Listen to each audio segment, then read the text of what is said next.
What's going on, everyone? Jeremy here from The Quartering, and if you're like me, before you go to the cinema to see the latest Marvel film, whether it's the new Spider-Man film, it's the hopefully upcoming Captain Marvel 2, you want to know exactly not just how good a movie is, but what you really care about is how woke it is. And if only there were a website that would grade films, modern day cinema, on their woke levels.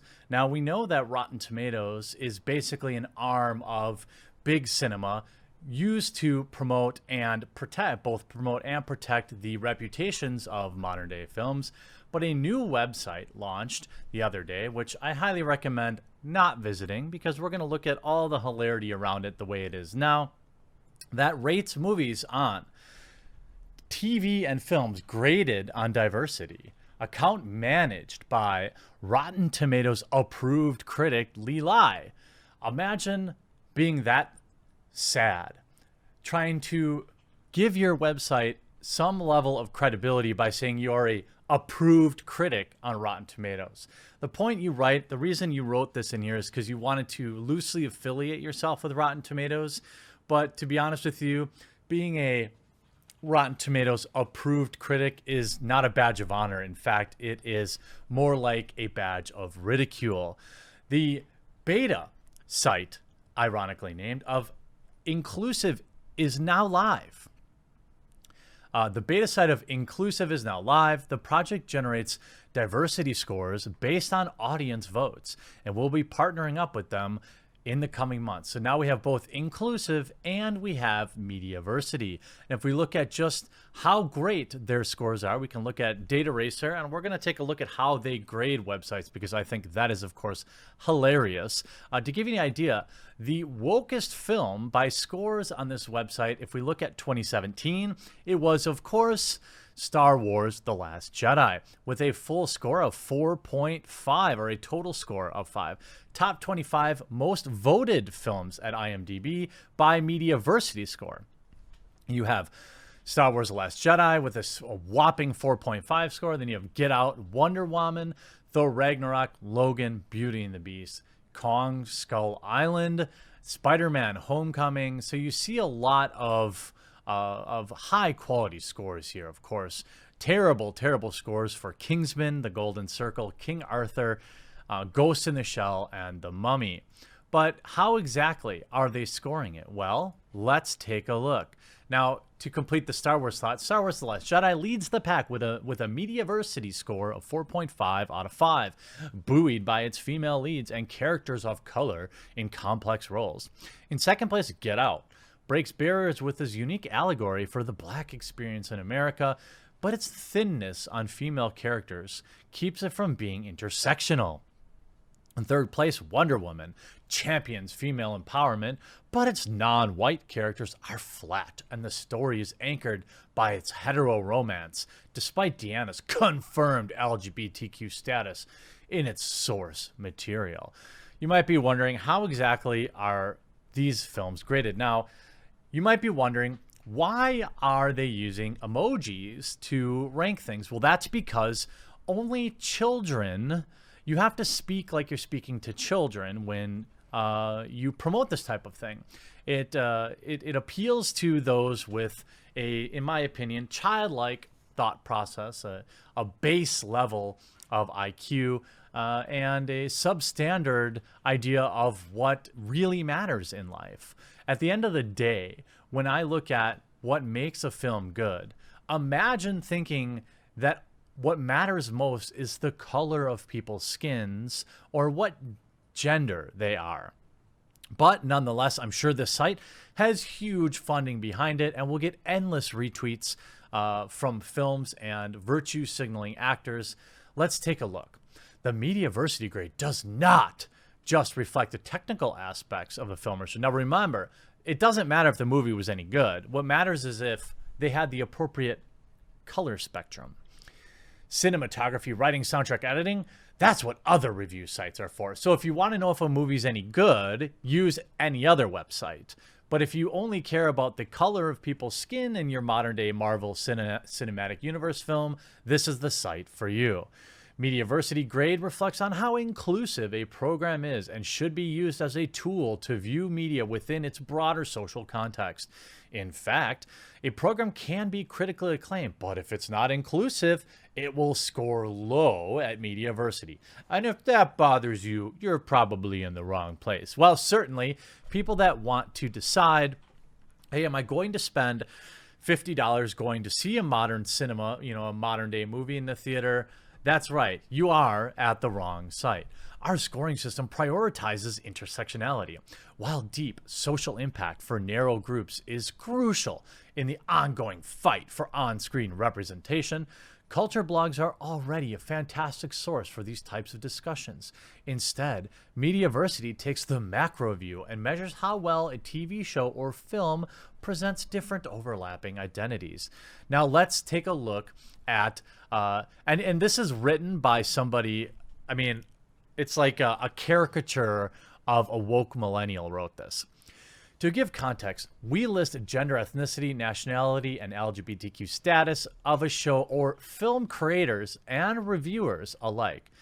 Female, non-binary, male. I guess. It's funny that you have to speak in emojis, but nonetheless, let's look at their grades. To assign a grade, we add up the category scores and deduct points if applicable, then divide by the number of categories. 4 for TV shows, 3 for films. No grade inflation here. C is average, B is good, and A's are only for the outstanding. Now let's see this break down.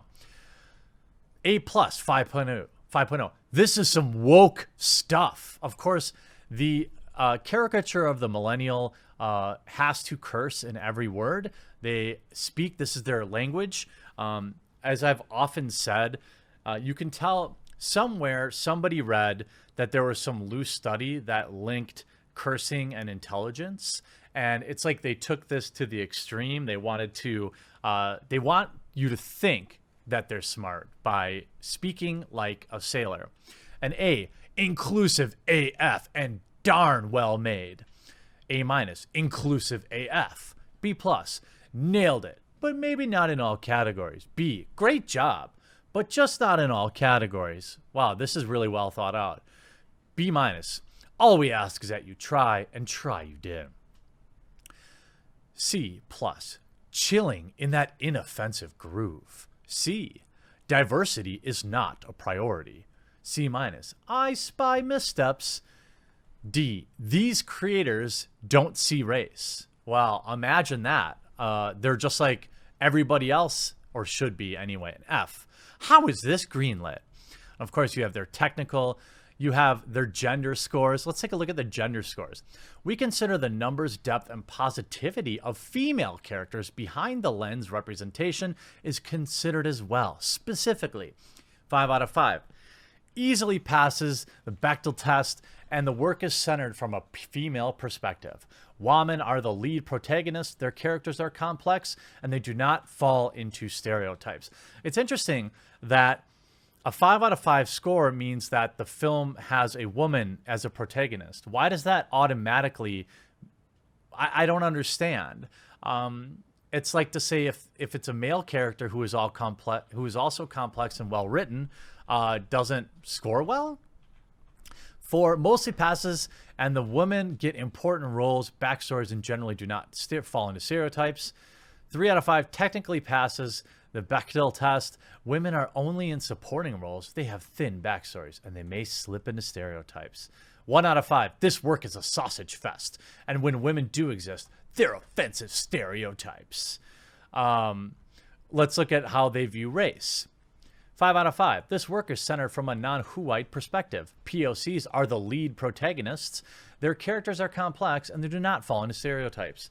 So again, this is a curious scoring system to me. It's like, okay, so if the main characters are white, that's not a good movie? I don't understand what the implication is here. Because if you look at how they score a 1 out of 5, this work is white AF. And if POC exist, they're offensive stereotypes. again, so the implication here, from what I understand, is that if the movie stars a white male straight character, it's basically a 1 out of 5 on all of these standards.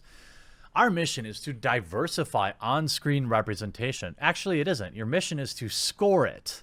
So the first sentence about your about section is not correct, but I wouldn't expect it to be well thought out. While no story will ever be an exact microcosm of the United States, nor should it be, our reviews strive to be a tool for people who want to think proactively about the media they're watching instead of passively consuming it. Here's just a thought, just a curious thought that you might want to consider. Maybe just don't watch so much TV. I think that there are just as many people these days that are tuning out, myself included. What I consume is usually YouTube or kind of like just a random show now and again. People watch too much TV the way it is. They don't watch enough YouTube, the quartering channel. Anyway, so when we say, quote, diversify, what does it mean? Let's look at the real world for pointers. 51% of the U.S. population is female. 39% are POC. 26% of adults live with a physical or cognitive disability. I highly doubt that that's true. Or the definition of a physical or cognitive disability is absurdly broad. Until the TV and film industries reflect the face of our true country, Mediaversity will be here calling them out and applauding good work.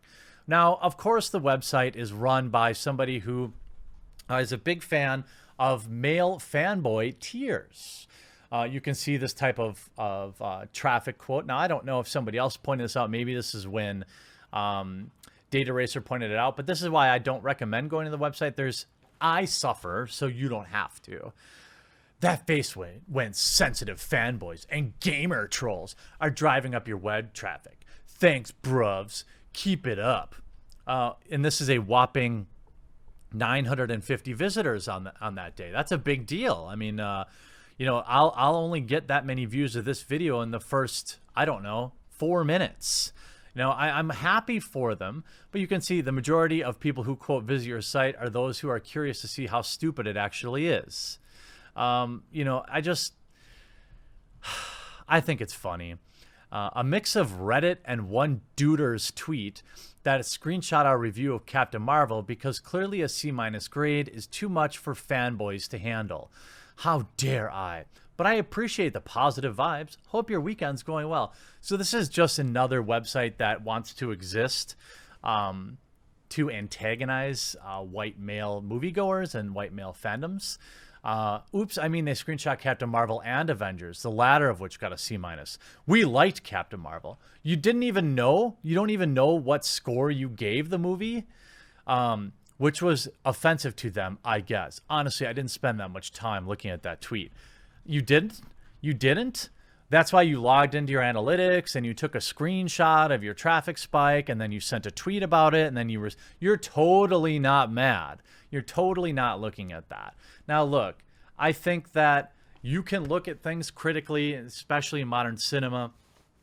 I would argue that modern day movies have a much larger problem. If you look at Disney movies, Marvel, anything major, big budget, Hollywood is clearly out of ideas. I mean, they're remaking Home Alone and Die Hard, for crying out loud. These are two movies that absolutely do not need to get remade, just like most of the remakes Hollywood is putting out nowadays, but they don't seem to care. They just need to keep pumping out movies for people, regardless of the fact that the Western markets here in, specifically in the United States, are just checking out of going to the movies.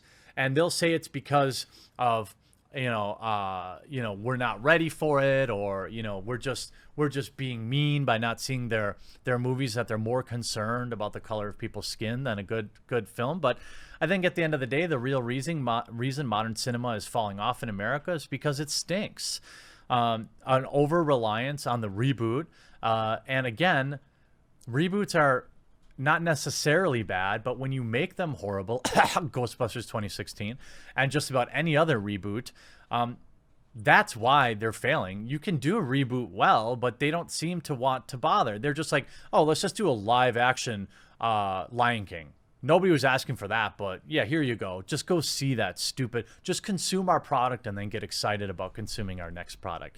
Maybe spend a little more time on, making good movies and complex characters and worrying a little bit less about getting your high Mediaversity score. And maybe, just maybe, you'll turn around the declining film cinema sales. I doubt you'll do that. Hope you enjoyed this video. We'll talk to you again real soon.